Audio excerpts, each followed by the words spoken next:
kita semua di tengah-tengah kesibukan, pekerjaan, apapun yang rutinitas kita lakukan, puji Tuhan kita bisa berkumpul bersama-sama di rumah Tuhan untuk sama-sama terima setiap firman, setiap sharing firman dari hambanya, biar kita sama-sama saling bertumbuh, amin. Saya undang kita semua bangkit berdiri, kita mau saat teduh sejenak.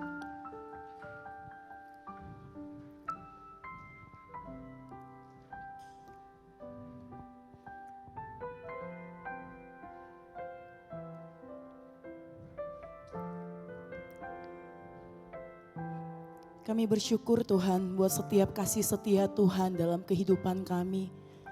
Terima kasih karena Tuhan senantiasa ada di dalam setiap hidup anak-anak-Mu di tempat ini Tuhan.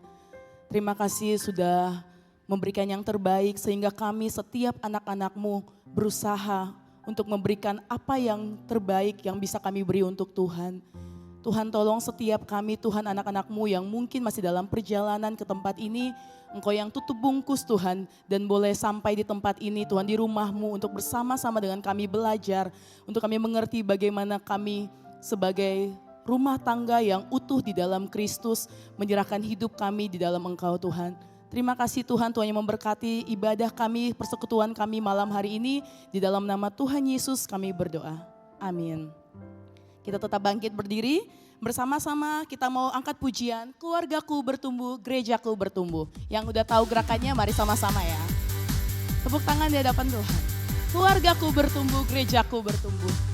Kita dipilih menjadi keluarga, keluarga yang bertumbuh, melakukan firman-Nya, melayani dan bertumbuh. Bersama keluarga menjadi saksi dan mengasihi sesama. Kita dipilih menjadi keluarga, keluarga yang bertumbuh, melakukan firman-Nya, melayani dan bertumbuh. Bersama keluarga menjadi saksi, mengasihi sesama. Bertumbuh keluargaku, bertumbuh keluargaku, bertumbuh gerejaku. Semuanya bergandengan tangan, melayani bersama. Bertumbuh keluargaku, bertumbuh gerejaku, siap bertumbuh menuju serupa Kristus. Sekali lagi kita gerakan badan kita.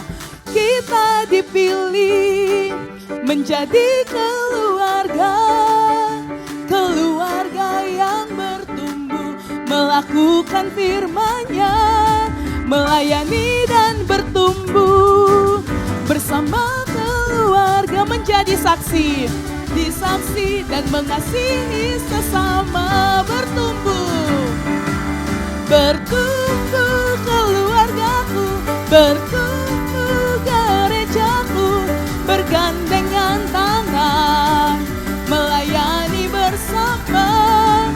Bertumbuh keluargaku, bertumbuh gerejaku, siap bertumbuh menuju serupa Kristus. Bertumbuh, bertumbuh keluargaku, bertumbuh gerejaku, bergandengan tangan, melayani bersama. Bertumbuh keluargaku, bertumbuh gerejaku, siap bertumbuh menuju serupa Kristus. Siap bertumbuh, siap bertumbuh menuju serupa Kristus. Siap bertumbuh, siap bertumbuh menuju serupa Kristus. Puji nama Tuhan. Puji nama Tuhan. Silakan duduk kembali Bapak Ibu. Kita siapkan hati kita untuk menerima berkat dari hambanya, untuk kita bersama-sama belajar jadi keluarga yang utuh dalam Kristus. Kita angkat pujian bersama, berkat bagi keluargaku.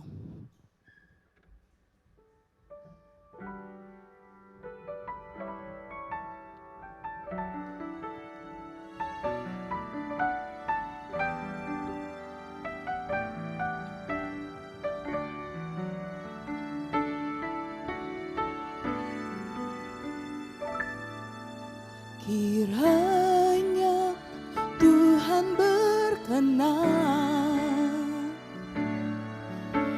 memberkati rumah keluargaku.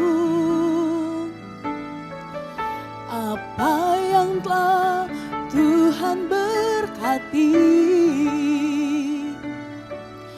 diberkatilah untuk selamanya. Kiranya Tuhan berkenan. Kiranya Tuhan berkenan memberkati rumah keluargaku. Apa yang telah Tuhan berkati, diberkatilah untuk selamanya.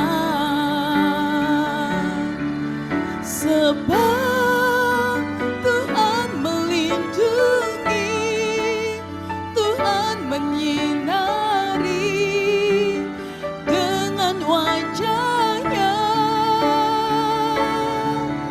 memberi kasih karunia, damai sejahtera. Tuhan Yesus berkati. Kembali kita angkat pujian ini. Kiranya Engkau memberkati setiap keluarga kami Tuhan. Kiranya Tuhan berkenan memberkati rumah keluargaku. Apa yang telah Tuhan berkati, diberkatilah untuk selamanya. Sebab Tuhan melindungi, Tuhan menyinari dengan wajah-Nya, memberi kasih karunia, damai sejahtera. Tuhan Yesus berkati. Sebab Tuhan melindungi, Tuhan menyinari dengan wajah-Nya, memberi kasih karunia, damai sejahtera. Tuhan Yesus berkati, memberi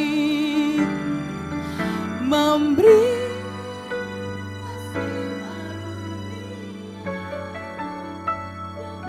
sejahtera.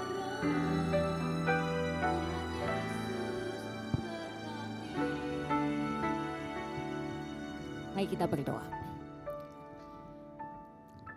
Bapa di surga, kami sungguh mengucap syukur kalau Engkau memberikan kami keluarga, dan hari ini gereja ini juga memberikan kepada kami satu momen khusus. Kami boleh melihat keluarga kami boleh membekali diri supaya keluarga kami menjadi keluarga yang semakin berkenan di hadapan Tuhan. Ya Bapa, kiranya Engkau berkenan dan Engkau hadir di antara kami, Engkau memberikan berkat-Mu, Engkau mempersiapkan hati kami, dan Engkau juga memberikan kepada kami kegelisahan yang kudus, satu kegelisahan yang menghasilkan pertumbuhan yang menyenangkan hati Tuhan. Secara khusus pada malam hari ini kami akan berbicara mengenai kesehatan mental, bagaimana kami bisa mendukung kesehatan mental pasangan kami, dan itu akan baik untuk keluarga kami. Kiranya Engkau berkenan atas pembicaraan kami pada malam hari ini. Di dalam nama Tuhan Yesus kami berdoa dan mengucap syukur. Amin. Selamat malam Bapak dan Ibu, saudara sekalian. Ini kali pertama saya datang ke gereja ini, mungkin saya perkenalkan diri dulu ya. Makasih undangannya Pak Paul dan juga Ibu Linda. Nama saya Herawati, saya seorang konselor melayani di STTRI yang di Warung Buncit ya, mungkin kalau Bapak dan Ibu tahu. Saya juga melayani di Hope Counseling Center di Kompleks UPH. Saya juga seorang dosen yang mengajar konseling dan psikologi di STTRI.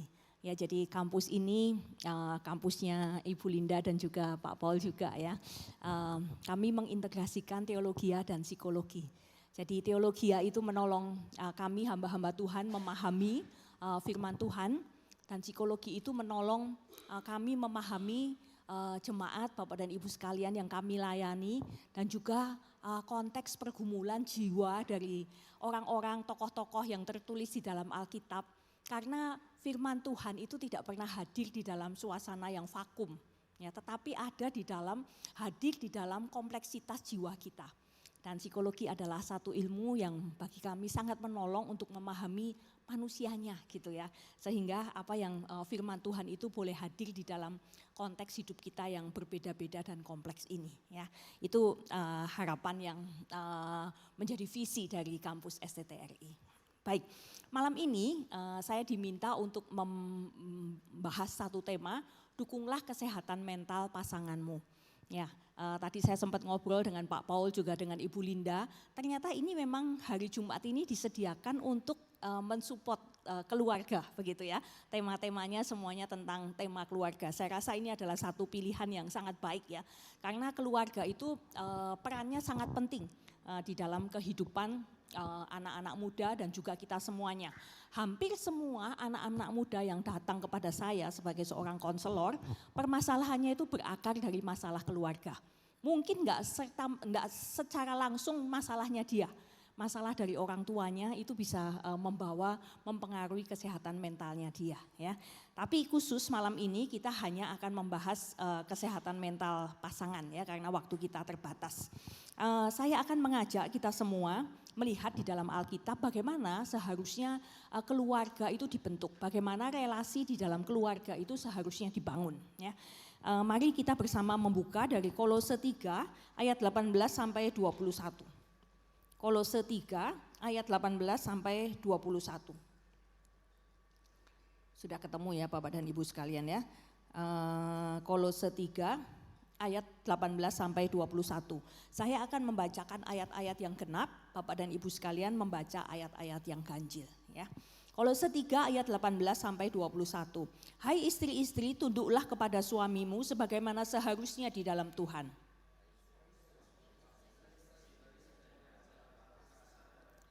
Hai anak-anak, taatilah orang tuamu dalam segala hal, karena itulah yang indah di dalam Tuhan.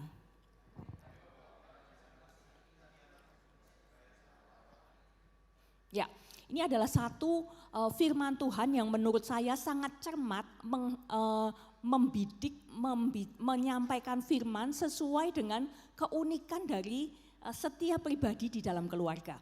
Di sini dituliskan ada istri, ada suami, dan juga anak. Perintah ini disampaikan kepada 3 pribadi itu ya. Jadi kalau saya mencoba menggambarkan di dalam keluarga seperti yang ada di sini ya. Di sini ada anak, ada istri, dan juga ada suami. Istri-istri diminta untuk tunduk kepada suami. Di sini ada beberapa bapak-bapak yang datang ya. Saya belajar psikologi dan saya mengamati bahwa laki-laki itu membutuhkan penghormatan. Betul atau enggak bapak-bapak?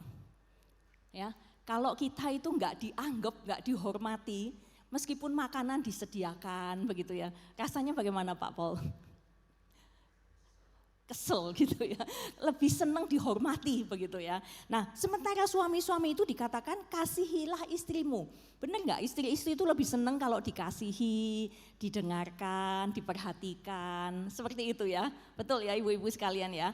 Nah firman Tuhan ayat yang ada di sini itu menunjukkan, saya pikir kok milihnya begitu ya. Bukan suami-suami tunduklah kepada istrimu. Enggak, itu suami-suami takut istri, kita enggak cocok gitu ya.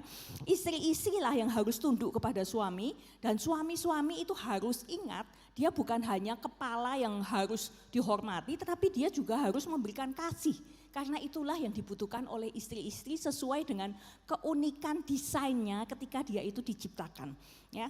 Dan anak-anak dikatakan taatilah orang tuamu dalam segala hal. Satu hal yang menarik bagian yang terakhirnya itu ya, dikatakan bukan itulah yang akan menyenangkan kamu, bukan itulah yang akan membuat kamu sukses, bukan itulah yang membuat hidupmu itu enak, Tetapi dikatakan itulah yang indah di dalam Tuhan. Ketaatan anak kepada orang tua dikatakan itulah yang indah di dalam Tuhan. Kalau kita memperhatikan di sini, berarti Tuhan itu membuat tatanan relasi antara suami, istri, dan juga anak-anak. Dan satu ayat tadi yang terakhir yang kita baca, ayat 21 ya. Bapak-bapak jangan sakiti hati anakmu. Anak-anak dituntut untuk taat secara mutlak kepada orang tua, tetapi bapak-bapak diingatkan, hati-hati dengan posisimu sebagai otoritas, sebagai posisimu yang harus dihormati, kamu harus menjaga perasaan anakmu. Jangan kamu sakiti. Kalau ini dilakukan dengan baik, ini akan menjadi satu relasi yang bukan hanya indah, satu relasi yang membuat Tuhan itu senang, tetapi juga kesehatan mental kita di dalam keluarga itu akan terjaga. Saya mencoba membuat gambaran ya, ada dua garis yang saya munculkan di situ, garis yang warnanya lebih gelap ya, yang hitam, ini adalah garis-garis menghormati. Ada garis yang warnanya coklat ya, yang lebih agak kemerahan itu adalah garis mengasihi. Jadi kalau saya lihat di sini ya, ini yang pertama suami itu memberikan kasih kepada istri dan juga kepada anak, seperti yang dikatakan di Kolose 3 tadi ya. Istri itu memberikan garis yang coklat juga, itu garis yang mengasihi anak-anak. Sebaliknya ada garis yang lebih gelap, garis menghormati. Istri itu harus menghormati suami, anak itu menghormati mamanya, ya di sini saya tuliskan sebagai istri. Anak itu juga menghormati papanya. Kalau ini terjadi, garis menghormati dan mengasihi ini terjadi dengan baik, nah relasi itu stabil. Tapi jangan lupa, keluarga Kristen itu bukan hanya antara kita, pasangan kita dan juga anak kita, tetapi juga ada Tuhan di sana. Ya. Jadi garisnya juga sama, Tuhan itu memberikan kasih kepada kita semuanya masing-masing, dan sebaliknya kita harus memberikan kepada Tuhan itu adalah penghormatan kepada Dia. Kalau ini semua dilakukan dengan baik, keluarga itu akan stabil. Nggak akan ada masalah yang terkait dengan masalah mental health ya, karena semuanya berjalan dengan harmonis. Nah, kalau kita memperhatikan relasi suami istri ya, kita fokusnya hari ini tentang suami istri ya, dan itu satu fokus yang baik gitu ya, karena relasi suami istri ini adalah pilar-pilar utama di dalam keluarga ya. Nah, kalau kita memperhatikan relasi suami istri ya, ada keluarga-keluarga itu yang tenang, jarang konflik gitu ya, rasanya semuanya baik-baik gitu ya. Kita bisa melihat ini adalah keluarga yang rukun, keluarga yang saling memahami, keluarga yang bertumbuh bersama, pokoknya ideal begitu ya. Kalau keluarga itu tenang-tenang saja. Sebaliknya kita juga melihat ada keluarga-keluarga yang konfliknya itu banyak. Kalau konfliknya banyak, kita akan punya anggapan bahwa keluarga ini adalah keluarga yang komunikasinya jelek, keluarga yang penuh dengan ketidakpuasan. Masalahnya itu bisa dengan dirinya dan juga masalahnya itu bisa dengan pasangannya. Tetapi apakah benar bahwa keluarga yang tenang-tenang itu adalah keluarga yang aman, keluarga yang baik-baik saja? Seringkali kalau di gereja kan kita lihat gitu ya, kalau keluarganya tenang-tenang ke gereja bareng gitu ya, mungkin kita sebagai sesama jemaat atau mungkin gembala, semu gitu ngelihatnya itu seneng gitu ya, wah rukun-rukun ya. Tetapi belum tentu yang terjadi demikian. Karena ketenangan, tidak ada konflik itu bisa jadi memang itu adalah ketenangan yang real, yang rukun, yang saling memahami, yang bertumbuh bersama. Tetapi bisa juga karena relasinya itu bukan relasi yang aman. Pasangan ini saling menghindari konflik. Karena apa? Kalau sampai ada konflik, masalahnya itu bisa jadi besar. Daripada bikin masalah ya sudah, salah satu mending menahan diri ya, diem gitu ya. Akhirnya jadi malas berkomunikasi. Kalau ini diterus-teruskan lama-lama tenangnya itu bukan tenang karena rukun, tenang karena damai, tenangnya itu karena memang tidak ada komunikasi ya. Ini banyak sekali saya temui di kalangan keluarga-keluarga Kristen. Bahkan kalau sudah ekstrim, seringkali mungkin Bapak dan Ibu pernah mendengar kata emotional divorce. Pernah dengar enggak? Perceraian emosi. Jadi masih bareng-bareng, kadang masih ke gereja bareng, mungkin masih makan bareng, nonton film bareng, liburan bareng, tapi tidak ada kedekatan emosi sama sekali. Semuanya itu jalan sendiri-sendiri. Enggak pernah ada konflik, ngomong aja males. Enggak pernah gitu ya, nggak ada konfliknya. Nah hati-hati ya, ketenangan itu bisa jadi karena sebenarnya ini bukan relasi yang aman sehingga masing-masing itu tidak bisa memunculkan menjadi dirinya sendiri. Ya. Nah yang konflik-konflik ini juga nggak selalu itu jelek. Ya. Konflik itu bisa juga terjadi karena ini adalah relasi yang otentik, masing-masing itu menjadi dirinya. Dia berani mengungkapkan pikirannya yang berbeda, persepsinya yang beda sehingga ada kemungkinan terjadi gesekan. Ya. Relasi ini aman meskipun ada perbedaan. Dan keluarga yang demikian, meskipun mereka sering ada konflik, tetapi konflik yang diselesaikan dengan baik itu akan menghasilkan pertumbuhan yang baik. Nah ini yang terjadi, saya tidak tahu yang mana ini keluarga Bapak dan Ibu yang sekalian ya.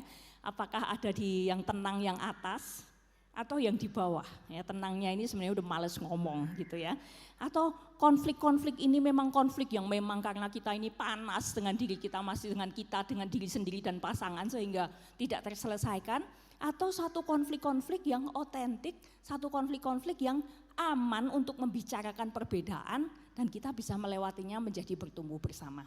Kalau ini terjadi dengan baik ya oke ya, tapi realitanya tidak semua keluarga itu demikian. Apa dampak dari relasi yang buruk suami istri? Saya mencoba membuat gambaran di sini ya.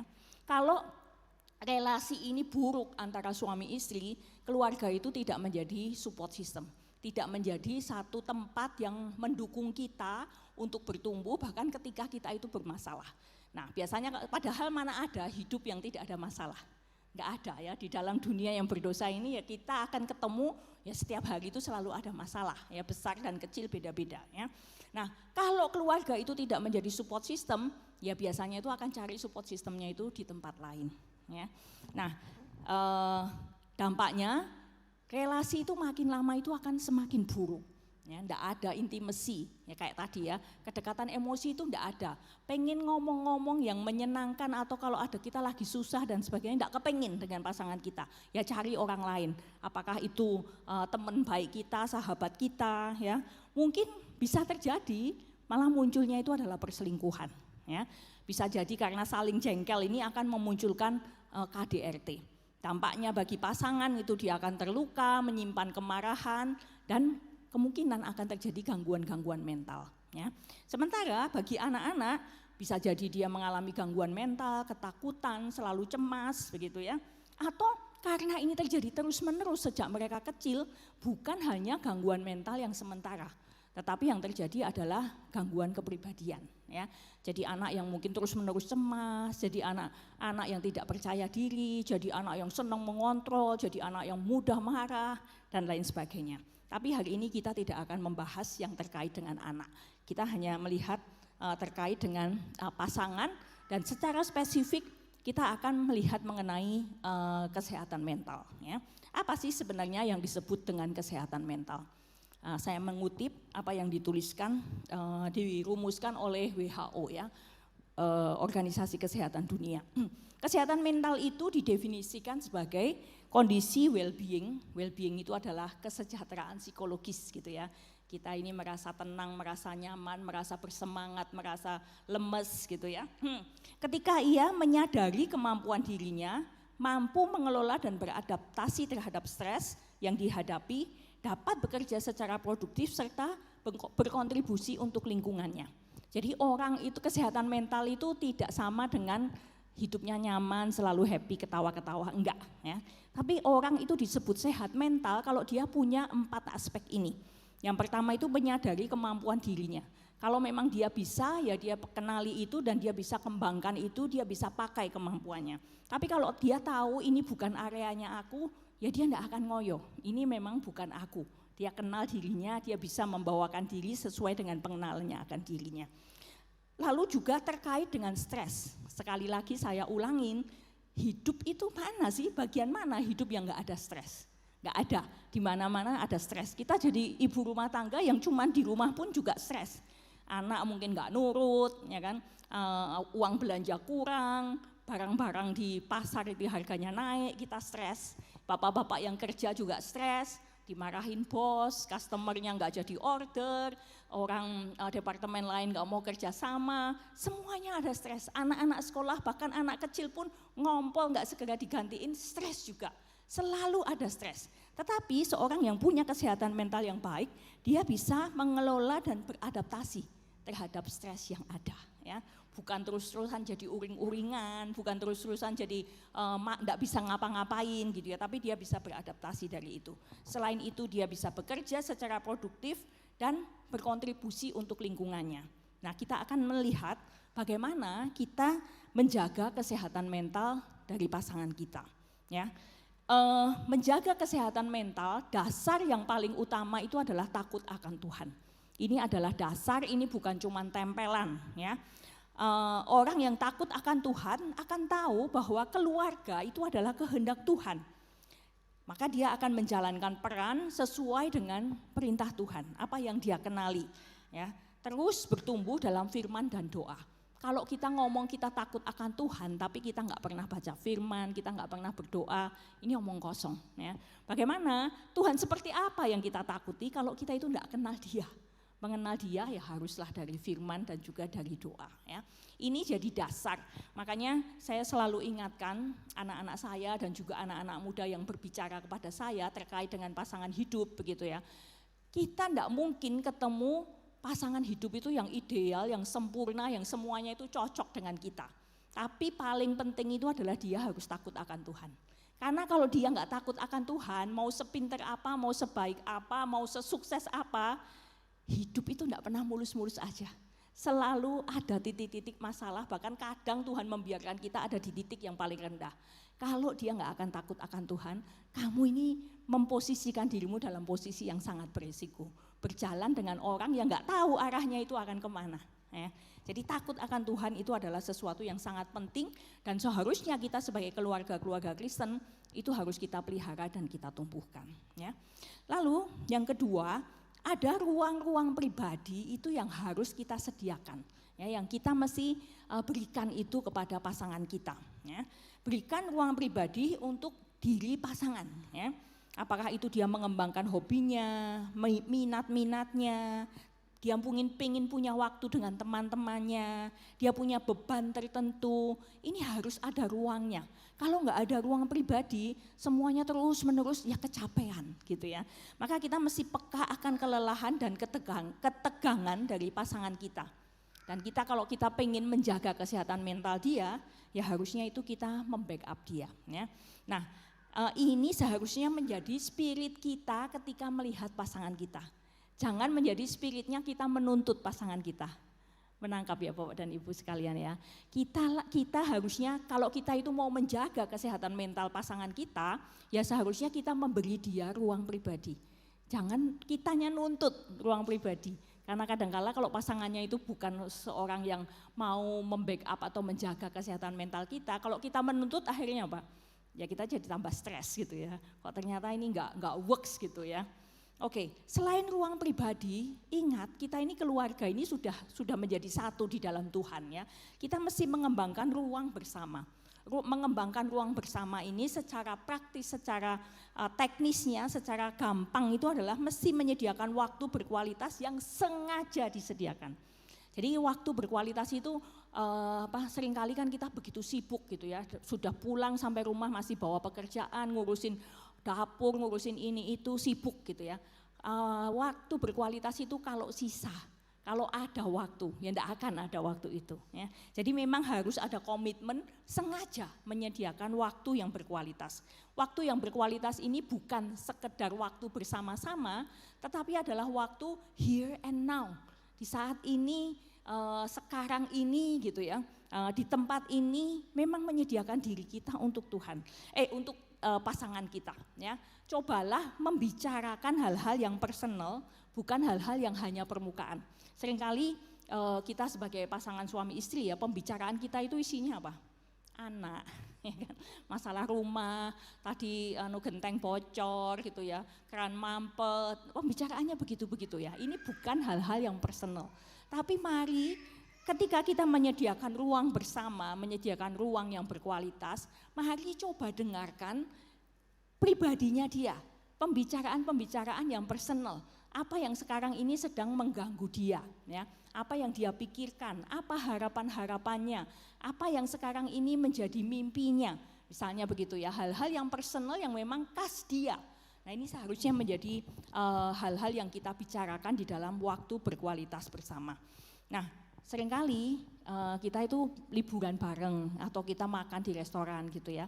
Tetapi yang terjadi apa? Masing-masing sibuk dengan HP-nya sendiri ya.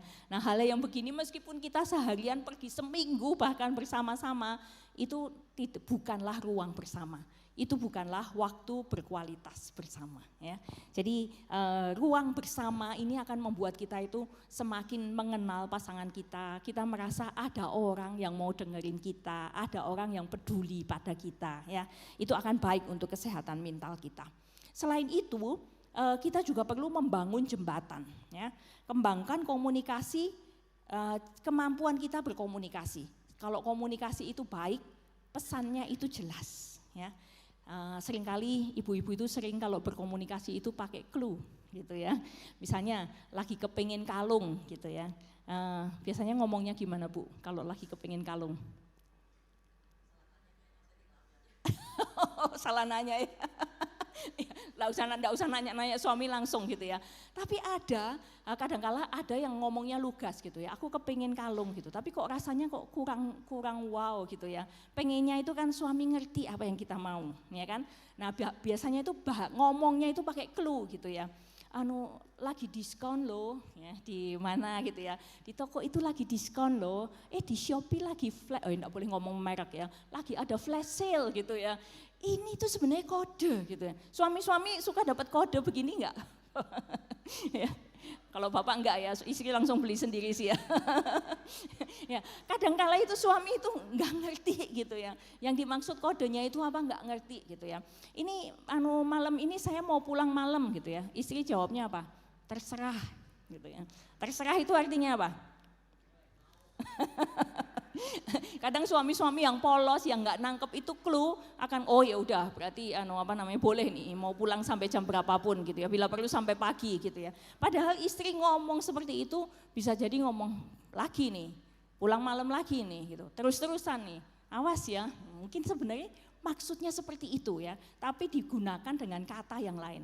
Nah seringkali itu suami-suami itu nggak nangkep ya. Kadang-kala kalau ada suami-suami gitu ya yang sharing sama saya, dia bilang, salah saya apa? Kan dia sudah bilang terserah gitu ya. Saya sudah ikuti kok malah marah, pulangnya masih saya dimarahin gitu ya. Ya karena nggak nangkep clue-cluenya ini ya. Nah ini kalau suami mesti latihan menangkap clue gitu ya. Istri-istri juga mari belajar untuk bicara lebih lugas gitu ya.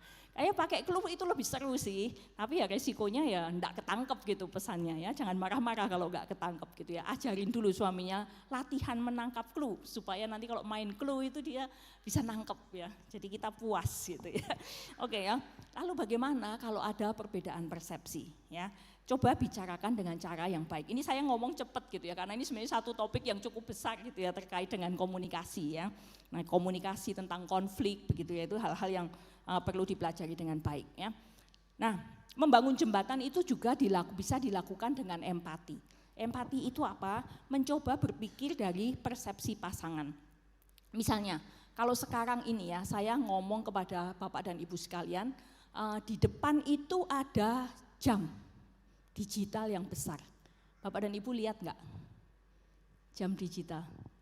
Ya, ini mau ngomong sampai kapanpun, kalau Bapak dan Ibu enggak pakai sudut pandang saya, ya akan menganggap bahwa saya ini omong kosong. Lagi halusinasi nih Bu Hera, mana ada jam digital ya, karena yang Bapak dan Ibu lihat kan layar ini, ya kan. Tapi coba Bapak dan Ibu lihat ke belakang. Ini sudah jemaat di sini tahu lah ya, di situ ada jam dinding yang besar. Nah ini persepsi, sudut pandang. Saya melihat dari sudut pandang saya ada jam digital yang besar di situ ya. Tapi Bapak dan Ibu yang melihat ke arah sini nggak akan bisa lihat itu. Seringkali kan ini yang terjadi ya. Kita perlu mencoba memahami persepsi dari pasangan kita. Ini ngomongnya gampang, tapi prakteknya itu nggak gampang ya. Tapi ini sesuatu yang penting ya. Spiritnya itu adalah makin memahami, makin mendukung pasangan kita ya. Oke, ini kan area-area dasarnya, ruang-ruang pribadi, ruang-ruang bersama, dan jembatannya itu mesti terus dikembangkan. Kita juga perlu dukungan komunitas. Nah, gereja ini juga adalah suatu komunitas ya. Mari mengembangkan relasi dengan komunitas yang sehat, komunitas yang sama-sama, suami dan istri ini sama-sama nyaman gitu ya. Dan ini komunitas yang menumbuhkan, bukan komunitas yang toksik gitu ya. Kadang-kala kan ada ya, suami ini seneng ngumpul sama teman-temannya, apalah teman badminton mungkin ya, atau teman mancing, atau teman golf gitu ya. Istri kadang nggak seneng gitu dengan orang-orang itu ya. Nggak usah maksa, istri mesti seneng gitu ya. Tapi pilihlah komunitas yang sama-sama nyaman, sama-sama suka, dan itu adalah komunitas yang menumbuhkan. Ya, salah satu yang baik ini kan ya komunitas pelayanan, komunitas di gereja gitu ya. Mungkin keluarga besar begitu ya. Nah, ini ngomongin keluarga besar mungkin kompleks masing-masing beda ya. Tapi ini adalah sesuatu yang menolong kita itu relate bukan hanya di dalam komunitas yang kecil keluarga kita sendiri, tetapi juga komunitas yang lebih besar ya. Dan ini juga menjadi satu kesempatan untuk mengembangkan kontribusi sosial. Kalau tadi kita lihat di definisinya kesehatan mental, itu ada satu bagian yang kita itu akan merasakan satu kondisi psikologis yang sehat begitu ya. Kalau kita itu punya kontribusi, ya kita tuh bisa memberikan sumbangsih kepada sekitar kita, dan komunitas itu sesuatu yang penting. Satu hal lagi itu adalah mengembangkan kebiasaan sehat. Kebiasaan sehat seperti olahraga, makanan sehat, sinar matahari, itu juga penting ya untuk kesehatan kita ya. Dekat dengan alam, ya, istirahat yang cukup, rekreasi, pengembangan diri, itu adalah hal-hal yang kebiasaan-kebiasaan yang perlu kita kembangkan. Saya ngomong begini juga saya harus ngaku gitu ya. Olahraga saya hampir nggak pernah gitu ya. Karena pagi-pagi sudah mesti berangkat ke kampus gitu ya. Menghindari macet gitu, pulang sudah malam, sudah nggak ada lagi waktu dan energinya ya. Tapi ini sesuatu yang penting yang kita seharusnya mesti sediakan ya. Lalu juga keseimbangan hidup, produktivitas, imbangan antara produktivitas dan istirahat, kegiatan yang pribadi, kegiatan bersama, kegiatan komunitas, online dan onsite, ini juga akan mendukung ya kesehatan mental kita. Nah, ini apa yang saya sampaikan di sini, ini adalah hal-hal yang bisa kita pakai untuk menjaga kesehatan mental kita. Lalu bagaimana kalau misalnya kita itu mengalami gangguan kesehatan mental? Gangguan apa, gangguan kesehatan mental apa yang umum? Saya hanya mengumpulkan 4 saja ya. Gangguan kesehatan mental yang umum yang saat ini sering terjadi. Yang pertama itu adalah kesepian. Ya, kesepian itu pengalaman subjektif yang muncul ketika ada ketidaksesuaian antara hubungan sosial yang diharapkan dan realitanya itu bagaimana. Kita mengharapkan teman kita ini ngajakin kita, misalnya kayak gitu ya. Tapi ternyata ketika dia pergi dia ngajakin orang lain, kita itu enggak dianggap. Nah itu kita jadi merasa kayak enggak connect gitu sama dia ya. Kita akan merasakan satu perasaan longing, satu rasa kesepian. Ya. Lalu juga kecemasan. Kecemasan ini adalah respon emosional terhadap ancaman yang diperkirakan, menduga akan ada ancaman. Nah ini membuat orang itu menjadi cemas. Ya. Lalu juga ada stres. Stres itu kondisi perasaan yang muncul ketika dia merasa ada tuntutan yang dihadapi itu melebihi kemampuannya dia, sumber daya yang kita punya gitu ya. Misalnya uang sekolah anak-anak ini naiknya itu di jumlah yang kalau dihitung-hitung ini gaji kita ini enggak cukup gitu ya. Nah ini rasanya kemampuan kita itu kurang dibandingkan dengan tantangan yang ada. Nah ini membuat kita stres, contohnya seperti itu ya. Dan kalau depresi ini gangguan yang sudah bersifat disorder ya, sesuatu yang tidak normal begitu ya. Perasaan negatif yang ekstrim yang sampai mengganggu kehidupan sehari-hari. Depresi ini menjadi satu yang sekarang ini menjadi sorotan banyak ya, karena banyak sekali depresi ini menyebabkan bunuh diri ya di antara anak-anak muda. Bukan hanya depresi tidak hanya menyerang anak-anak muda ya, tetapi orang-orang dewasa juga ya. Ini saya memberikan tanda-tanda kesepian, kita nggak akan bahas satu-satu ya karena waktunya tidak cukup ya. Nanti saya sudah titipkan ke Ibu Yuni slide-nya ya, nanti Bapak dan Ibu yang butuh nanti bisa minta ke Ibu Yuni gitu ya. Nah intinya adalah kalau kesepian itu rasanya tuh nggak nyambung, nggak connect gitu ya dengan sekitar kita. Kalau itu adalah kecemasan itu intinya itu adalah sebenarnya takut akan sesuatu yang belum tentu beneran ada. Kalau misalnya di situ itu adalah ada anjing galak gitu ya, katakanlah ada Doberman di situ gitu ya, nggak diikat. Kalau kita takut normal atau enggak? Normal, karena memang ada anjingnya di situ dan anjing ini memang anjing yang berbahaya. Kalau kecemasan itu sumbernya itu enggak jelas gitu ya. Misalnya ini ya, presiden baru, kita sudah membayangkan, wah nanti akan begini gitu ya. Khawatir yang macam-macam. Itu kan belum tentu terjadi ya. Nah, itu yang disebut dengan kecemasan ya.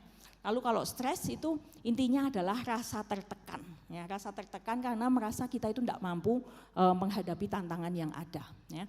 Dan ini satu lagi ini depresi ya. Kadang-kala kalau kita ngelihat orang sedih kita langsung ngomong dia depresi gitu ya. Padahal sebenarnya depresi ini adalah satu masalah klinis yang kita nggak boleh sembarangan mendefinisikan seperti itu. Jadi di sini saya berikan beberapa tanda ya, 2 yang merah itu harus ada minimal 1. Kalau dia enggak ada dua-dua yang merah itu berarti ya dia bukan depresi ya. Nah, di antara semuanya itu dia minimal punya 5 gejala ya. Dan gangguan ini terjadi minimal itu 2 minggu berturut-turut, terus menerus selama 2 minggu. Kalau hari ini sedih, besok pagi happy, besoknya sedih lagi, ya itu enggak termasuk ya, harus berturut-turut 2 minggu baru bisa disebut depresi ya. Seringkali kita sembarangan ngomong depresi ya, enggak bisa demikian karena ini adalah gangguan yang sifatnya itu sudah abnormal ya. Oke, nanti kalau yang tertarik boleh membaca sendiri ya, kita nggak punya banyak waktu untuk itu. Lalu bagaimana kita mengatasi kalau pasangan kita itu punya gangguan mental? Ini yang saya sebutkan 4 ini hanya yang umum terjadi ya, ada macam-macam gangguan mental yang lain. Bagaimana kalau pasangan kita ini punya gangguan mental? Yang pertama kita mesti mengenali apa yang sebenarnya itu dia gumulkan. Seringkali kan kita enggak tahu, cuman dia menarik diri gitu ya. Dia kok sekarang jadi uring-uringan, setiap kali lihat kita pengennya marah gitu ya. Ini kan ada sesuatu yang enggak biasanya gitu ya. Kita mesti mencoba mengenali apa yang dia gumulkan, bagaimana kondisinya. Apakah dia sudah sangat depres, mengarah kepada depresi misalnya begitu ya. Atau ini ya cuman kadang uring-uringan habis itu ya happy lagi gitu ya. Nah, sesuatu yang ringan. Kebutuhannya dia itu apa? Apakah dia terluka? Kita perlu tahu ya, apa bantuan yang diperlukan. Seringkali kalau saya memperhatikan ibu-ibu, kalau dia lagi uring-uringan, kadang-kala yang diinginkan itu apa? Cuman pengen didengerin. Nah, ini kadang suami-suami kurang peka dengan ini gitu ya. Kalau misalnya istri uring-uringan langsung dicarikan solusinya apa gitu ya. Ya sudah kalau kamu capek cari pembantu gitu ya. Atau panggil itu mama datang buat bantuin misalnya gitu ya. Yang dipikirkan adalah solusi gitu ya. Tapi kadang-kala istri itu bukan butuh itu. Yang dibutuhkan itu hanya telinga yang mau dengerin dia, memahami dia ya. Nah, ini kita mesti tahu ya. Atau kadang-kala yang diinginkan itu adalah kita itu minta maaf. Benar nggak ibu-ibu? Kalau kita ngerasa suami kita itu bikin kesalahan gitu ya, kita dengan suami itu kadang berat untuk minta maaf. Yang dipikirkan itu adalah tadi balik lagi, solusinya itu apa kalau masalahnya kayak gini ya. Kadang-kala dia hanya butuh minta maaf atau dia butuh ruang privacy gitu ya, ruang pribadi yang tadi kita katakan. Atau memang dia butuh bantuan yang tangible. Bantuan yang tangible itu ya tadi misalnya ya, dibantuin mungkin seminggu ini sejak ada bayi nggak usahlah saya lembur-lembur dulu gitu ya, supaya saya bisa pulang cepat gantiin dia misalnya kayak gitu ya. Nah, ini bantuan-bantuan yang tangible. Atau mungkin oke lah cuci piring saya yang kerjakan gitu ya, mengurangi beban istri. Nah, ini bantuan yang disebut sebagai bantuan yang tangible ya. Atau mungkin dukungan doa. Ya, ini paling gampang dilakukan. Oke, nanti saya doakan. Padahal sebenarnya enggak pengen bantuin gitu ya. Nah, atau memang dia membutuhkan bantuan profesional. Ya, apakah itu konselor, apakah itu psikiater, psikolog begitu ya, atau ketemu hamba Tuhan begitu ya. Karena itu yang dia butuhkan. Maka kita perlu mengenali apa sebenarnya yang sedang dihadapi oleh pasangan kita. Selain mengenali dia, kita juga mesti evaluasi diri. Apa peranku dalam masalah ini? Jangan-jangan kita itu tidak pernah hadir di dalam pergumulan pasangan kita. Kita sibuk dengan diri kita sendiri. Ya. Atau sebenarnya kita itu bagian dari masalah. Kitalah yang membuat masalah dari pasangan kita. Nah ini kita mesti evaluasi diri ya. Atau memang kita ini adalah bagian dari solusi. Ya. Nah setelah itu barulah kita melakukan action untuk menolong dia. Berempati, menempatkan diri pada posisinya, berikan bantuan yang sesuai dengan kebutuhannya, dan bertumbuh bersama. Nah di dalam hal ini ada hal-hal yang harus kita waspadai. Apa yang harus kita waspadai? Yang pertama, seringkali tanpa kita mengenali apa yang sedang dihadapi istri atau suami kita itu buru-buru cari solusi tanpa tahu masalahnya, tanpa tahu kebutuhan yang sebenarnya ya. Nah, saya senang dengan istilah menolong dengan spirit kelilipan gitu ya. Nangkep ya, Bapak dan Ibu pernah kelilipan nggak ya? Mata kita itu ada yang masuk debu gitu ya. Kita kan begitu kita kelilipan tuh pengennya apa? Segera diberesin, dibersihkan ya. Apakah cuci mata atau apa gitu ya. Yang penting itu adalah apa yang ada yang ganggu di mata kita ini dibereskan. Seringkali kita menolong pasangan kita yang kita lihat ini kok mentalnya terganggu itu bukan karena kita mengasihi dia, mencoba memahami kebutuhannya apa dan menolong sesuai dengan kebutuhannya, tapi spiritnya itu kelilipan. Nggak seneng lihat pasangan kita ini kok uring-uringan terus, nggak seneng lihat istri saya ini kok sedih terus gitu ya, nggak seneng lihat suami saya ini kok diem terus gitu kalau di rumah gitu ya. Nah ini kan sebenarnya spiritnya itu kelilipan gitu ya. Kita nggak peduli masalahnya apa, pokoknya jangan kayak gitu di depanku. Ya. Nah ini kita mesti menghindari, maka kita perlu mengenali permasalahan dia itu apa. Mengapa kok kita itu harus evaluasi diri? Kalau kita nggak aware, kita nggak kenal dengan diri kita, fokusnya itu membereskan orang lain, padahal bisa jadi masalahnya itu ada di kita sendiri. Ya. Jadi evaluasi diri ini juga sesuatu yang penting. Ya. Lalu bagaimana dengan action? Apa yang harus kita waspadai terkait dengan action? Seringkali lebih mudah memberikan bantuan yang sifatnya itu tangible, yang tadi gitu ya. Oke, bantuin nyuci, oke. Tambahin uang belanja gitu ya, yang sifatnya tangible gitu ya, daripada bantuan psikologis, dengerin dia ngomong, wah capek banget gitu, udah pulang udah capek masih dengerin lagi gitu ya, mending tambahin uang belanja aja gitu ya. Nah itu bahkan juga pengorbanan diri. Ini seringkali menjadi sesuatu yang lebih sulit diberikan dibandingkan bantuan-bantuan yang sifatnya tangible ya. Dan juga bantuan itu seringkali bukan untuk memenuhi kebutuhan dia, tetapi hanya untuk meredam kecemasan diri kita sendiri.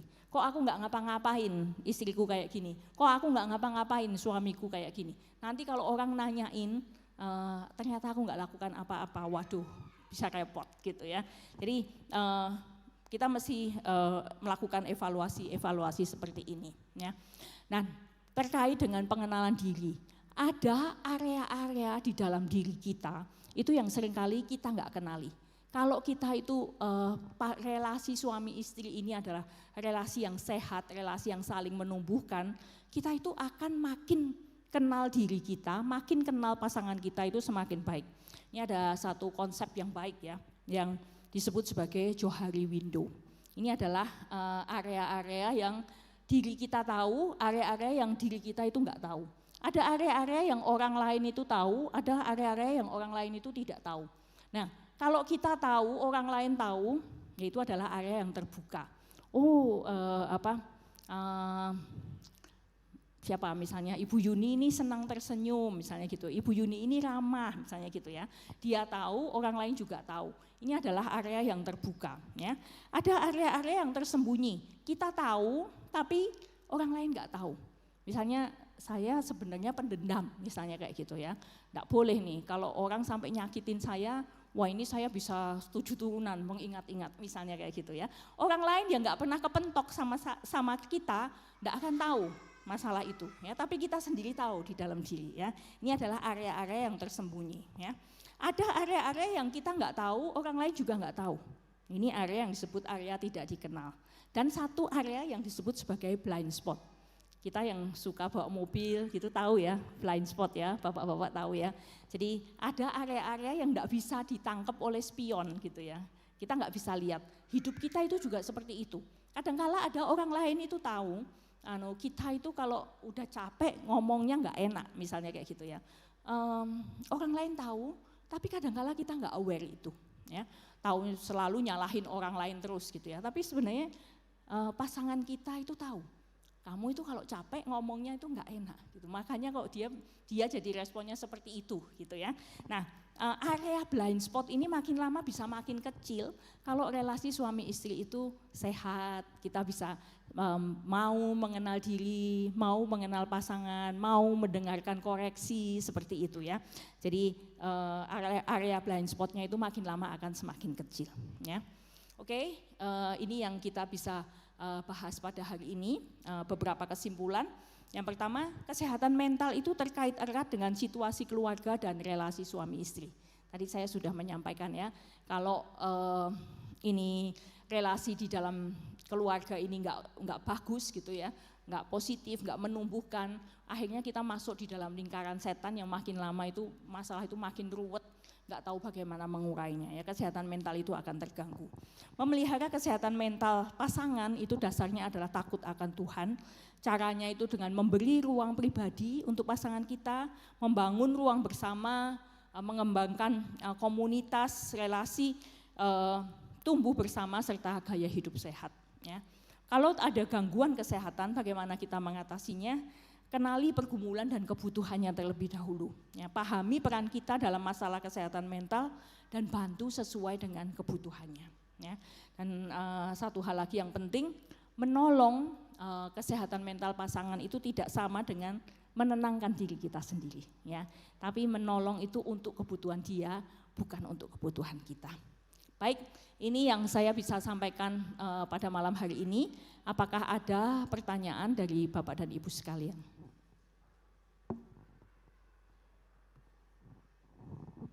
Ada? Ya, silakan Pak.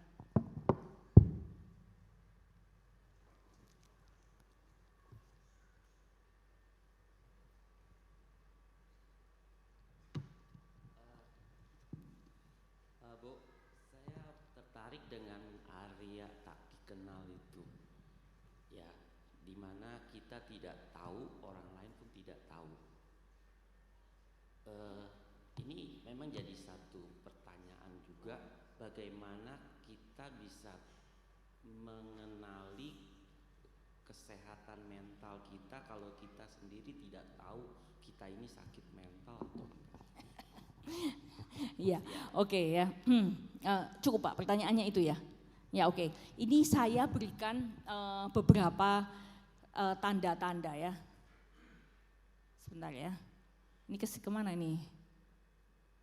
Nah ini tadi kan tanda-tandanya ya, nanti mungkin kalau tertarik boleh minta ke Ibu Yuni gitu ya. Ini ada beberapa tanda-tanda yang lebih spesifik gitu. Oh aku ini sedang mengalami kesepian gitu, oh aku ini sedang mengalami kecemasan gitu ya. Tapi kalau nggak mau yang teknis begini, biasanya kan kita bisa melihat yang ini tadi.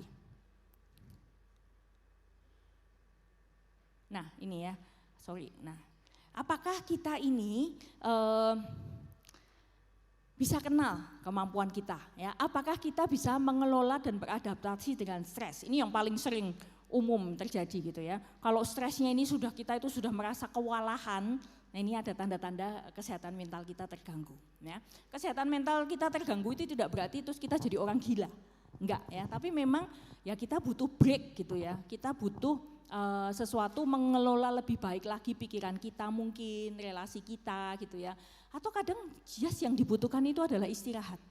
Kalau gangguan mental yang enggak terlalu berat gitu ya, kadang dengan kita beristirahat dengan cukup gitu ya, itu kita sudah punya kekuatan lagi ya. Apakah kita ini masih produktif? Kadang-kala kita lagi mumet dengan begitu banyak hal, kayaknya itu kerja itu enggak bisa konsen, enggak ada hasilnya gitu ya. Nah ini salah satu tanda dari kesehatan mental yang terganggu ya. Nah juga kontribusi kepada lingkungan. Apakah cukup menjawab Pak? Boleh. Langsung ke hal yang praktisnya gini. Saya oke lah, dengan istri saya pernah bilang begini, Pak, saya sama anak-anak itu percaya banget sama kamu. Jadi apapun, memang saya orangnya mungkin lebih dominan lah. di dalam satu keluarga segala sesuatu mungkin saya yang melit gitu, memimpin. Nah, waktu dia katakan itu, saya pernah bilang juga ke istri saya bilang, saya pernah ada rasa takut juga loh. Saya bilang, ini istri sama anak kok begitu percaya, kalau saya orang brengsek nih, saya ajak ke jurang, nyemplung semua loh. Saya gituin ke istri saya gitu. Itu satu hal, tapi dia percaya gitu. Dan jadi saya juga dengan percayaan yang dia berikan kepada saya itu juga membuat saya jadi takut. Apakah saya ini sudah on the track yang benar gitu, atau jangan-jangan saya nyimpang gitu. Terus hal yang kedua, masalah soal iman. Saya pernah bilang ke istri saya, ya mungkin karena dia kayaknya ngikut terus gitu, ikut ke saya terus apapun ya saya ini dia percaya banget sama saya. Jadi saya pernah bilang masalah iman itu nggak ada loh dalam pandangan kita suami bisa menyelamatkan iman istri atau itu istilahnya bisa membawa, tapi kita hanya bisa mempengaruhi iman istri itu. Saya kasih contoh misalnya kayak istri Lot gitu, ya dia akhirnya dia nggak mau ikut Lot, dia lebih percaya pada hartanya apa ya itu jadi keselamatan itu bagi saya bilang itu harus kamu relasi personal experience dengan Tuhan sendiri gitu. Nah itulah salah satu ketakutan saya juga, ini jangan-jangan semua anak istri ikut saya mau bawa kemana gitu, saya sering kadang ngeri juga gitu. Iya, oke ya, kepercayaan itu ternyata bisa menjadi beban tambahan gitu ya Pak ya, karena nah apakah ketika istri itu mengatakan saya percaya sama kamu, itu kalau orang Jawa ngomong itu pasrah bongkoan, ada orang Jawa di sini nggak ya? Ada ya, tahu ya Pak ya, pasrah bongkoan, ini pokoknya percaya semuanya totally. Ya, nggak lagi mikir lagi, nggak apa, wes pokoknya kamu jalan ke kanan, aku ke kanan, kamu ke kiri, kamu nyeblung jurang ya kita sama-sama. Itu namanya pasrah bongkoan. Apakah seperti itu yang dimaksud? Apakah seperti itu Bu? Enggak ya. Oh jadi bapak persepsi bapak ini. Ya. Jadi sebenarnya istri ini kan ya kita memang mesti percaya kepada pemimpin ya. Ini seringkali banyak istri yang nggak mau tunduk gitu kan ya. Ini istri bapak kan mau tunduk gitu ya. Tapi sebenarnya istri ini kan juga pendamping ya kan. Pendamping, penolong kepada suami gitu ya. Jadi meskipun bapak ini dipercaya, ya marilah berbagi dengan pendamping yang ada di samping bapak ini gitu ya. Ketika ada masalah-masalah gitu ya. Dan ini mungkin komunikasi juga mesti perlu dikembangkan karena tadi bapak kan punya pikiran, aduh ini semuanya nih jadi tergantung sama aku loh. Padahal sebenarnya istri kan juga menyediakan diri untuk diskusi gitu ya Bu ya, untuk bicara sama-sama gitu ya. Jadi saya rasa sih ini mungkin ada masalah persepsi yang mesti diluruskan ya. Dan saya sangat setuju kalau tadi dikatakan bahwa iman ini adalah urusan kita pribadi dengan Tuhan ya. Dan suami ini memang disebut sebagai imam gitu ya, yang memimpin keluarga ini, mengarahkan kepada semakin dekat dengan Tuhan. Tetapi respon itu kan semuanya itu urusan pribadi masing-masing ya. Saya rasa itu satu hal yang baik yang mesti terus diingatkan dan dikembangkan. Dan itu tadi Pak, jangan di take sendiri ya. Istri Anda di samping ini sudah siap untuk menjadi penolong yang sepadan. Begitu ya Bu ya. Ya. Oke, seperti itu ya. Apakah ada pertanyaan yang lain? Ya, silakan Pak.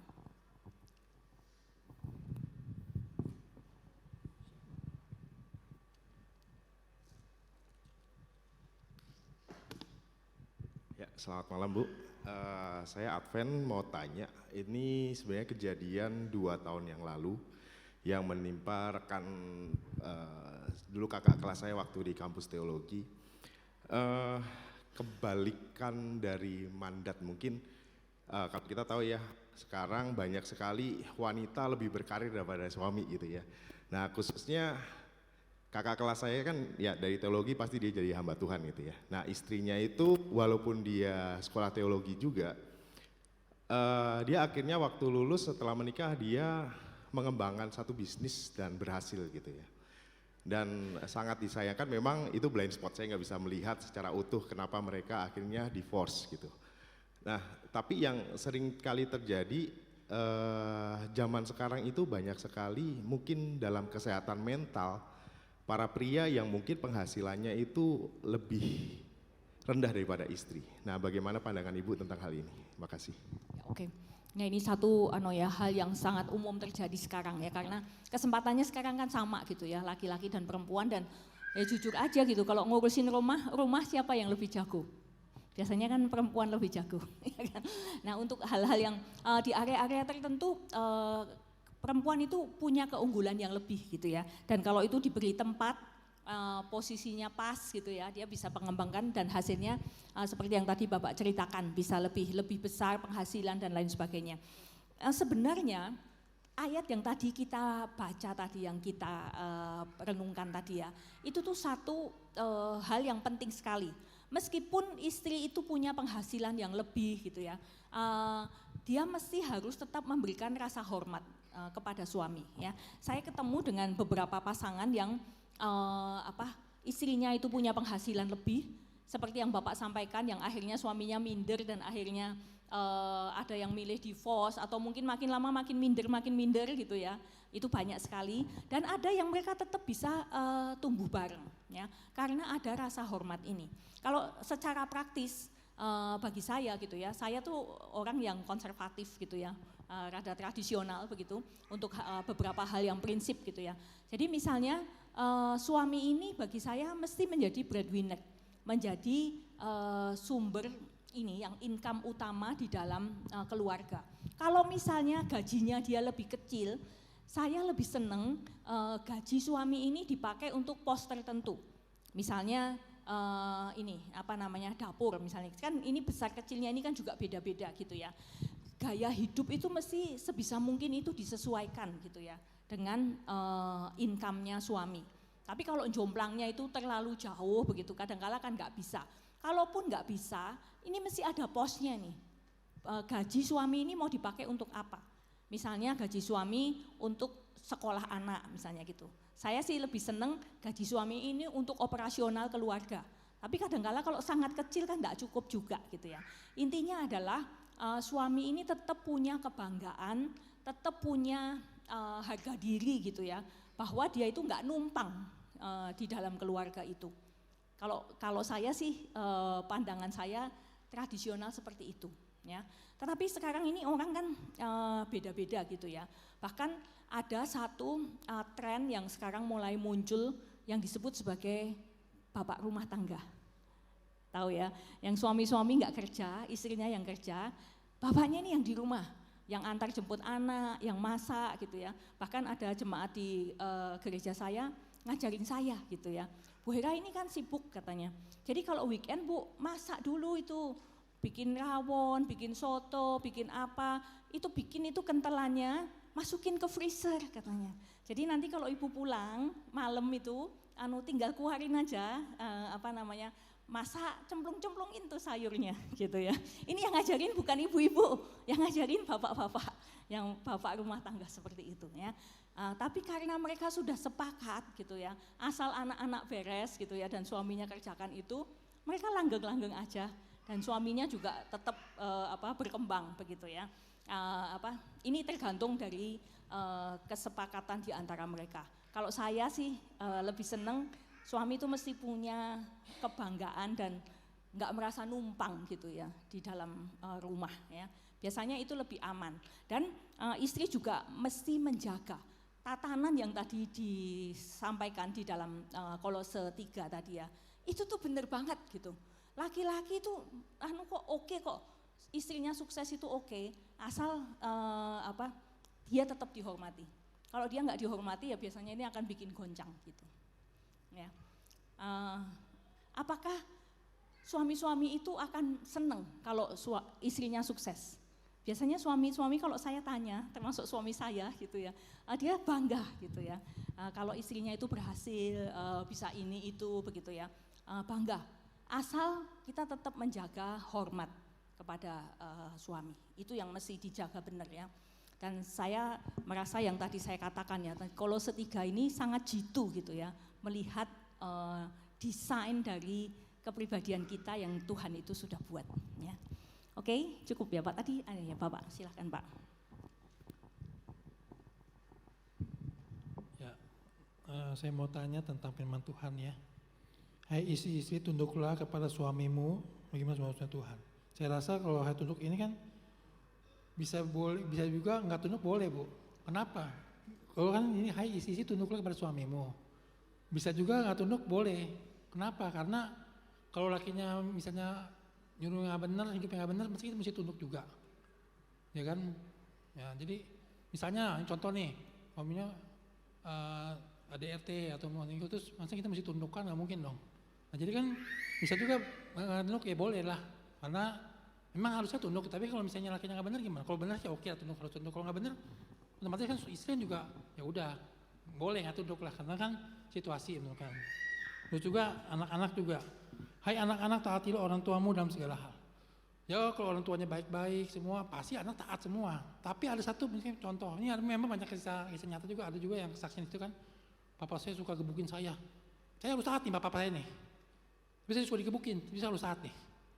Bagaimana? Saya anaknya supaya taat orang tua, tapi bapak suka gebukin anaknya. Ini contoh ya. Bagaimana coba alasannya? Ya. Nah, gitu ya. maksud saya. Oke, ya terima kasih ya Pak untuk masukannya ya. Nah firman Tuhan ini kan diberikan menjadi satu standar, menjadi suatu pegangan ya.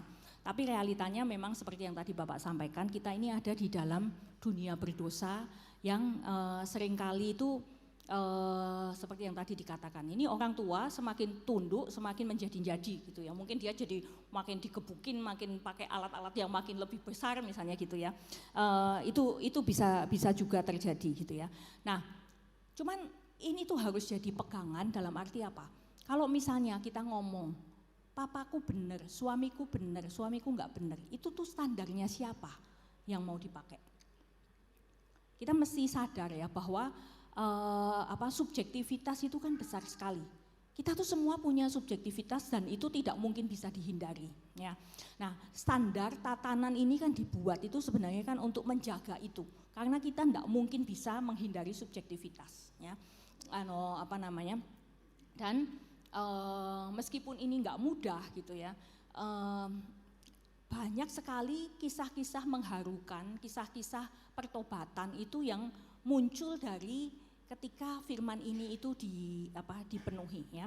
Mungkin kalau kita mendengarkan kisah kayak artis-artis Kristen ya seperti Ade Manuhutu ya. Itu kan dia dulu selingkuh macam-macam gitu ya, tapi istrinya itu tetap menundukkan diri. Dan akhirnya suami itu tuh bertobat ya. Apakah semua jadinya kayak gitu kan? Enggak juga. Ya kan, tapi ketika istri ini taat gitu ya, dia pegang firman itu gitu ya, dia kerjakan itu, dan akhirnya suaminya itu bertobat dan sukacita dia itu begitu besar karena dia melakukan itu dalam ketaatan kepada Tuhan. Mungkin kisahnya mamanya Tessa Kaunang ya, ini karena saya pas baca dengar di YouTube gitu ya. Ini orang-orang yang luar biasa, istri-istri yang ketaatannya kepada Tuhan itu melampaui merasa berhaknya gitu ya. Aku punya suami yang kurang ajar kayak gini, ya seharusnya aku tinggalin aja. Ya kan, dan kalau dia tinggalin pun mungkin jemaat juga bisa paham gitu. Ya kan, karena memang suaminya itu kurang ajar gitu ya. Tapi dia memposisikan diri secara, kalau bagi saya itu luar biasa sekali gitu ya. Dia Tuhan suruh aku tunduk, aku tunduk. 25 tahun itu di KDRT. Diselingkuhin, diapain, udah selingkuh pulang, dia siram air panas dan waduh, mungkin kalau kita di posisi dia enggak bisa kita ya. Kekuatan mental kita mungkin enggak sekuat dia. Tapi ada orang-orang yang punya kekuatan seperti itu, ketaatan yang luar biasa, menjadikan dirinya ini, bagiku ini salibku. Itu perjalanan yang dia pilih gitu ya, dan ketika kita membaca kisah itu luar biasa. Ya, ini bukan hanya dia tenang, dia bisa tidak lagi mendapatkan KDRT, tapi dia bisa melihat pertobatan suaminya yang jadi 180 derajat itu. Ini sukacitanya luar biasa. Ya, jadi memang kalau dihitung sebagai untung rugi, ya ini tidak untung. Kalau conditional, ya kan? Kalau papahnya atau suaminya atau istrinya itu enggak baik-baik saja, ya enggak untung ngerjain ini ya. Tetapi ini adalah jalan yang disediakan untuk kita anak-anak Tuhan. Saya sih kalau orang yang bertanya kepada saya enggak akan memaksa dia kerjakan ini. Karena kekuatan kita beda-beda. Ya, tetapi ada keindahan yang Tuhan sediakan ketika ini dilakukan. Seperti yang tadi saya kasih highlight ya ketika bicara tentang anak-anak tadi ya. Ini tuh bukan supaya hidupmu senang, papamu enggak jahat lagi sama kamu, enggak gitu ya. Tetapi itu sesuatu yang indah di mata Tuhan. Jadi kita sebagai orang-orang Kristen ini memang disiapkan jalan hidup yang berbeda, gaya hidup yang berbeda ya. Itu kalau ini semuanya mengerjakan dengan baik, tatanan ini nih sangat indah. Tetapi ya kita mesti tahu bahwa kita ada di dalam dunia berdosa. Kadang kita mau kerjakan, pasangan kita nggak mau kerjakan, ya kan? Anak mau kerjakan, orang tua nggak mau kerjakan. Ini kan yang menjadi sesuatu yang kompleks, ya. Jadi saya tidak akan memaksakan Bapak dan Ibu mengerjakan ini, tetapi yang saya sampaikan inilah yang desain yang Tuhan itu sediakan untuk kita. Jalani itu, kita akan melewati perjalanan bersama dengan Tuhan dengan yang luar biasa. Tapi kalau kamu nggak tahan bagaimana? Ya udah minta ampun aja sama Tuhan gitu ya. Kita mesti sadar keluar mengambil keputusan bukan karena merasa berhak. Ya, suamiku kayak gitu, aku berhak lakukan ini, enggak gitu ya. Tapi ya mungkin kita dengan pertobatan gitu. Tuhan, aku enggak sanggup. Digebukin terus setiap hari, aku enggak sanggup. Ya kan, aku mending pulang ke rumah mamaku misalnya kayak gitu ya. Saya tidak mengajarkan kita semuanya untuk pulang kampung ya, tapi ya itu tadi gitu ya. Ini jalan yang disiapkan memang jalan yang berbeda. Kalau dihitung untung rugi, ya enggak untung gitu. Kalau pasangannya enggak lakukan hal yang sama. Ya kan? Cukup ya Pak ya. Ada lagi? Baik, masih ada yang mau ini? Ya, silakan.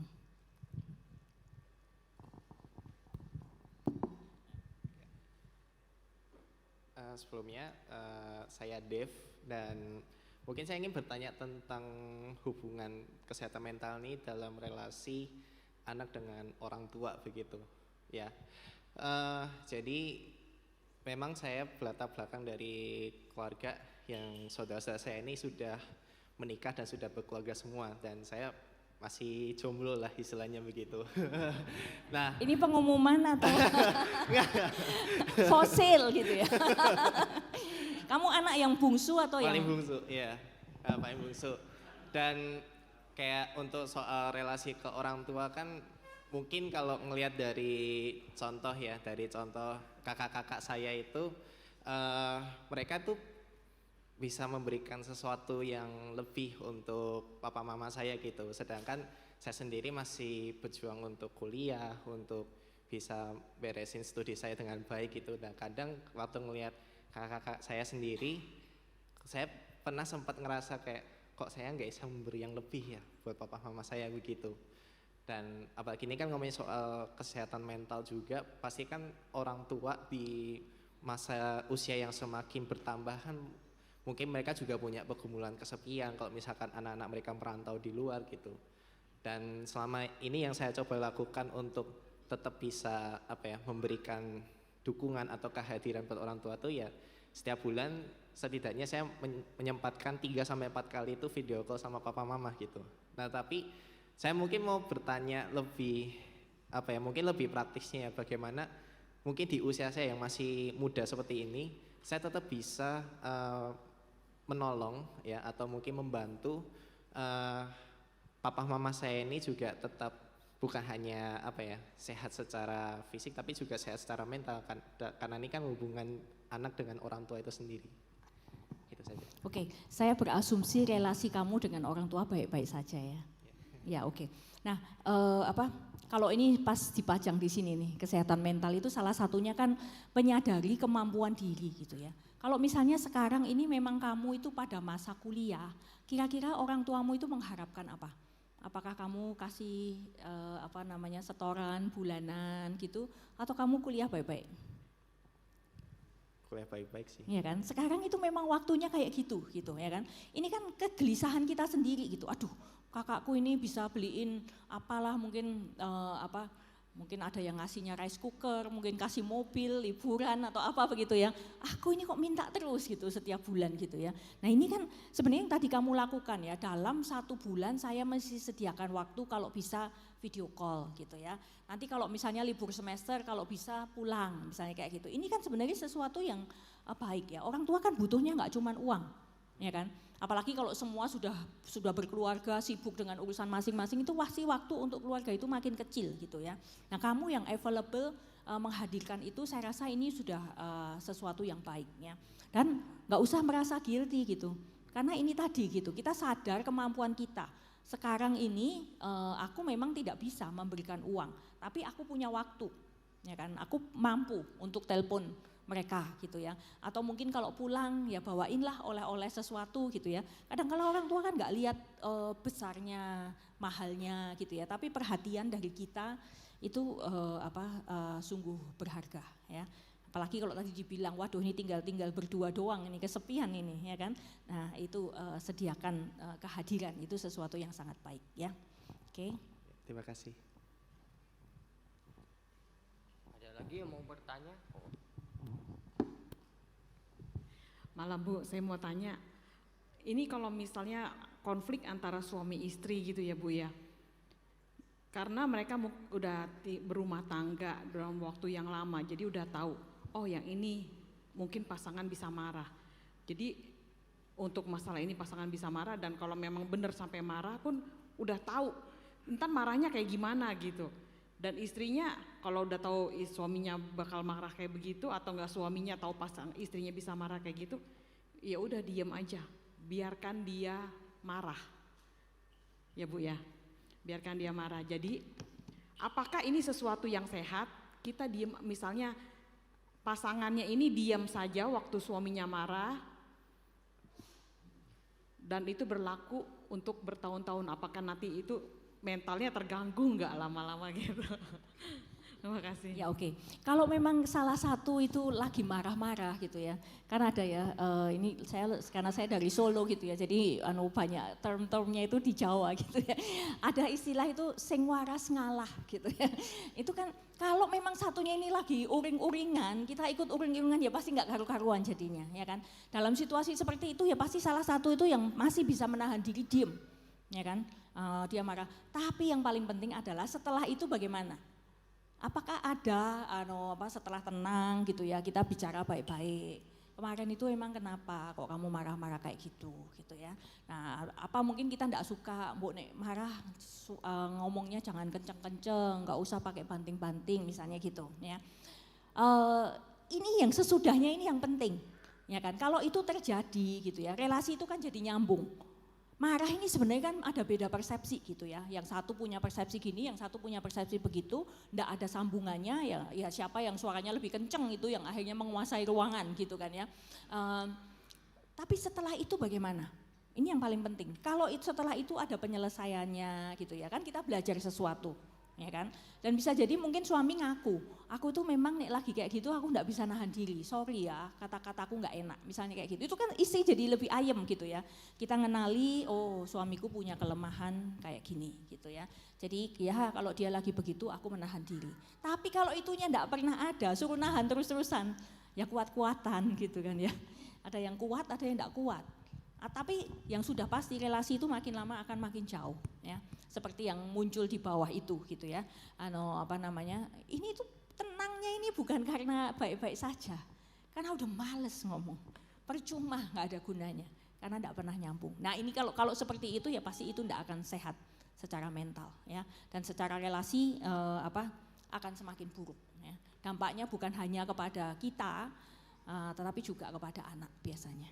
Nah, seperti itu ya Bu ya. Ya. Sorry ya.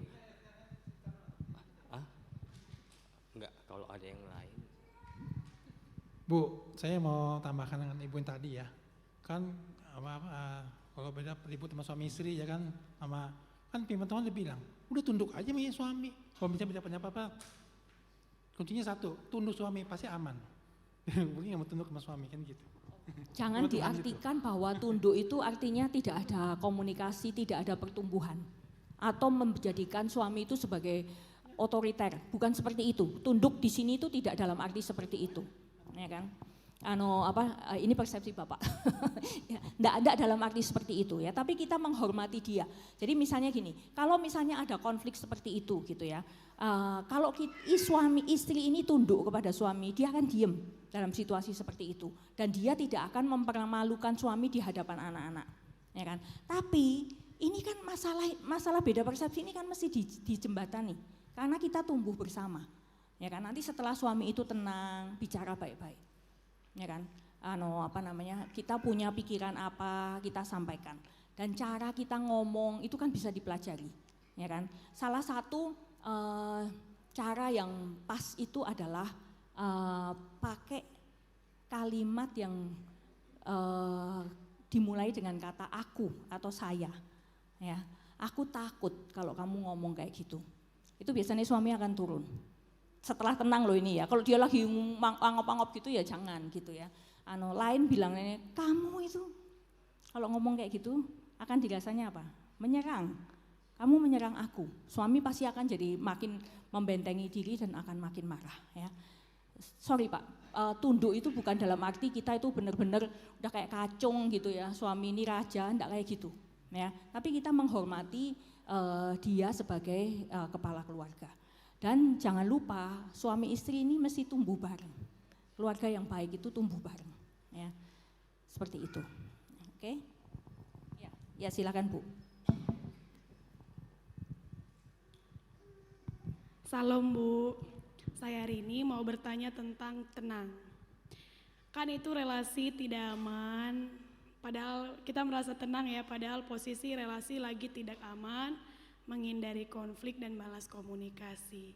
Jadi pertanyaan saya tuh begini, kita sebagai pasangan apa solusinya di dalam rumah tangga kita jika seandainya terjadi hal demikian? Kan kalau konflik kita udah pasti mengerti apa yang akan kita kerjakan. Sedangkan relasi tidak aman ini kan lebih ke diri pribadi ya, memendam atau karena malas komunikasi dengan pasangan. Jadi apa solusinya agar kita sama-sama mengetahui apa yang sedang dirasakan pasangan kita, gitu aja. Oke. Nah, kita mesti tahu dulu kenapa kok males komunikasi. Kadang-kadang nih kita capek ya males komunikasi. Itu kan hal yang wajar, ya kan? Saya juga mengalami kayak gitu. Ya, kalau saya seperti itu saya akan ngomong sama suami saya. Aku capek banget, nggak pengen ngomong-ngomong hari ini, mau tidur dulu, ya. Itu kan satu kesadaran, memang kondisinya ada kondisi khusus gitu ya, lagi sakit, lagi capek, atau lagi banyak pikiran misalnya gitu ya. Jangan ngomong yang macam-macam dulu sekarang, nah itu kan oke. Tapi kalau itu tuh terjadi karena ini tadi ya, ini konflik ini enggak ada solusinya ini, percuma ini enggak ada gunanya. Lama-lama kan kita makin berjarak, nah yang ini begini-begini kan mesti dibereskan. Ya kan, cari waktu yang tenang, cari waktu yang pas gitu, bicara apa yang kita pikirkan, ya kan. Aku merasa kok apakah suami ready untuk dengar kalimat itu, belum tentu juga, ya kan. Nah ini setiap keluarga berbeda gitu ya, tetapi intinya adalah ini mesti dikomunikasikan. Kalau enggak bisa komunikasi langsung ya minta tolong orang ketiga, ya. Mungkin enggak tahu apakah Pak Paul, Ibu Linda menyiapkan diri di sini. Ada Ibu Lucy di belakang belajar konseling Ibu Lucy ya, atau mungkin nanti kalau kadang-kala kalau kenal kok rasanya sungkan gitu ya, cari konselor yang lain ya boleh juga ya. Kadang-kala itu perlu orang ketiga untuk menolong komunikasi yang sudah makin lama ini makin jauh ya. Apakah cukup membantu?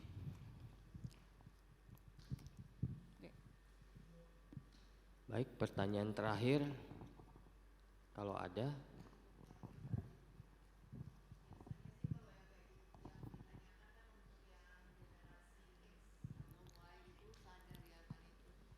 Bagaimana dengan generasi builder, baby boomer, itu kan pasti nggak akan menyadari gitu, dan itu cuma tinggal menunggu waktu sih bagi mereka untuk mau mencari orang ketiga juga mungkin tidak ada kepikiran, karena memang ya mereka mungkin akan bertahan ya udah selamanya aja seperti relasi yang seperti itu Kalau generasi X mungkin masih bisa concern untuk bisa mencari solusi. Ya kalau memang mereka sendiri tidak merasakan itu sebagai suatu kebutuhan, ya saya rasa ya sudah gitu, kita enggak usah kelilipan gitu. Karena ini kan memang permasalahan mereka gitu ya. Kadang-kala itu juga ini sudah puluhan tahun gitu kan ya, kayaknya itu sudah karatan gitu kan. Mau mulai lagi itu kalaupun ini diperbaiki mungkin juga jadi kagok gitu ya. Karena ini sudah puluhan tahun berjalan seperti ini dan mereka merasa nyaman dengan itu gitu ya.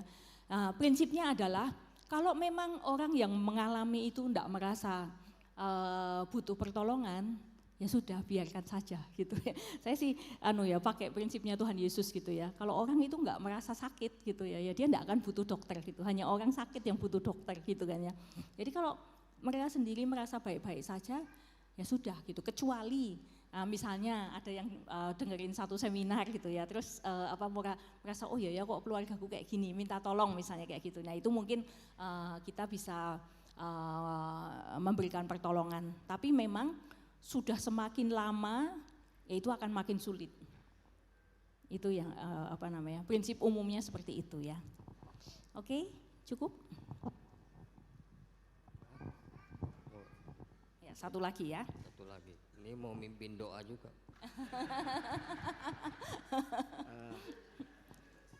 Perlukah di dalam keterbukaan terhadap pasangannya mengetahui juga kondisi kesehatan mental dari pasangannya? Bisa saja waktu menghadapi satu masalah ya, misalnya mungkin masalah perusahaan, terus juga perusahaan akan tutup. Kalau dia cerita kepada istrinya, dia tahu kondisi mental istrinya tidak terlalu kuat untuk menahan beban ke depannya, apakah dalam hal-hal seperti ini mesti juga diceritakan begitu? Oke, ini pertanyaan yang baik ya. Kita kan mesti tahu kesiapan istri kita. Kalau memang dia ini tipe yang rapuh gitu ya, atau kecemasannya itu sangat tinggi, ya kalau kita cerita detail-detailnya pasti dia tidak akan bisa tidur dan itu akan jadi beban tambahan buat bapak gitu ya. Tetapi istri juga berhak untuk tahu kalau misalnya ini tuh nanti akan mengganggu kehidupan keluarga. Misalnya perusahaan ini bangkrut gitu ya, tutup sama sekali, kita tidak akan ada. Bapak punya cadangan nggak untuk income kebutuhan sehari-hari misalnya kayak gitu ya. Kan kadang-kala kita ya udah kita makan dari tabungan. Mungkin kita perlu memberikan sinyal ya, misalnya kayaknya kita ini perusahaan lagi nggak terlalu bagus gitu ya. Kayaknya kita mesti agak hemat. Apa? Coba kamu pikirin kira-kira apa yang bisa dikurangi. Misalnya seperti itu ya. Saya tidak tahu kondisi ini ya. Ini apakah ini benar istri Bapak atau hanya just pertanyaan, saya nggak tahu. Tapi kita mesti mengukur gitu ya. Jangan sampai kita memberikan beban yang melampaui kemampuan dia menahan dan itu akhirnya kan balik lagi ke kita. Udah mikirin perusahaan udah mumet gitu kan ya, ditambahin lagi mikirin istri. Tetapi kita juga mesti memikirkan ini tadi, dia kan mesti ada yang perlu disiapkan. Ya kan, mungkin nggak perlu tahu detail-detailnya gitu ya. Aku lagi dikejar debt collector, waduh dia tambah nggak karu-karuan gitu kan. Itu mungkin nggak usah tahu gitu ya. Tapi mulai disaring apa yang perlu dia tahu. Misalnya kayak tadi ya. Ini kondisi perusahaan nggak terlalu bagus sekarang ya. Kayaknya kita mesti agak menghemat, misalnya kayak gitu ya. Jadi istri tahu apa yang mesti dikerjakan, tapi mungkin dia tidak perlu tahu detail-detailnya. Seperti itu ya Pak ya. Baik, udah ya. Nanti terima kasih Bu, kita beri aplaus buat Hera ya. Baik, nanti bahan ininya udah disiapkan Bu Hera untuk dibagikan ke kita ya. Jadi nanti Bapak dan Ibu bisa dapatkan bahannya, dibaca lagi di rumah. Kalau enggak tahu tanya ke Bu Hera. Oh enggak, tanya ke kami sebagai pembimbing di sini sama Mbak Tuhan, nanti kami akan tolong ya. Kalau enggak ketolong lagi tetap ke konselor. Baik, terima kasih Bu Hera untuk sangat sekali materi yang diberikan dan saya percaya sangat memberkati kita semuanya. Ya, mari kita berusaha, tidak ada kata terlambat, mari kita mulai dari sekarang. Memang tidak mudah ya, Kelihatannya mudah tapi prakteknya tidak mudah. Saya dengar istri ngeluh aja saya sudah spaning, sudah marah. Ya, itulah ya, padahal ya, tapi diberi kesadaran bahwa kita mesti menolong pasangan kita. Dengan kesadaran itu kita lebih mudah mengendalikan diri kita. Oke, baik, kita akan untuk selanjutnya, tadi kami di rapat hamba Tuhan memikirkan bahwa kami akan melibatkan peserta untuk menjadi penyambut, biar ada yang nyambut ya. Jadi nanti ada yang Bapak dan Ibu datang, sudah ada yang menyambut. Maka siap-siap kalau dikasih tugas sebagai penyambut. Siap? Siap ya, oke ya.